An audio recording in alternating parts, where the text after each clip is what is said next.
আসসালামু আলাইকুম। এক ভাই ডক্টর ইউনুস স্যারকে নিয়ে খুব সুন্দর একটি লেখা লিখেছেন। সো তিনি কি লিখেছেন সেটা এখন পড়ে শোনাবো। তিনি লিখেছেন, এই লোকটাকে কেউ থামান, উনি ক্ষমতায় এসে এগুলো কি শুরু করেছেন। এয়ারপোর্টে এখন থেকে প্রবাসীরা যে সকল সুযোগ সুবিধাগুলো পাবেন: free telephone, free wifi connection, help desk, customer service, দ্রুত লাগেজ প্রদান এবং প্রবাসীদের সাথে ভালো ব্যবহার। প্লাস 6 নম্বরে হচ্ছে লাগেজ ভাগলে বা লাগেজ থেকে কোনো কিছু চুরি হলে কর্মীদের বেতন থেকে টাকা কাটা হবে।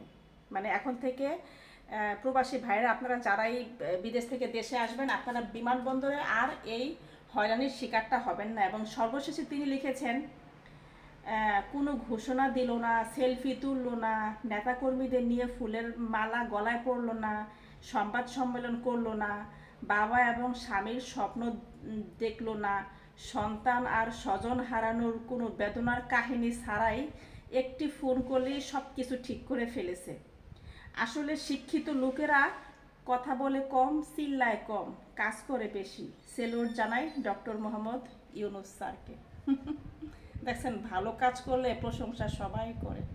প্রশংসা কখনো জোর করে আনতে হয় না, এমনিতেই আসে।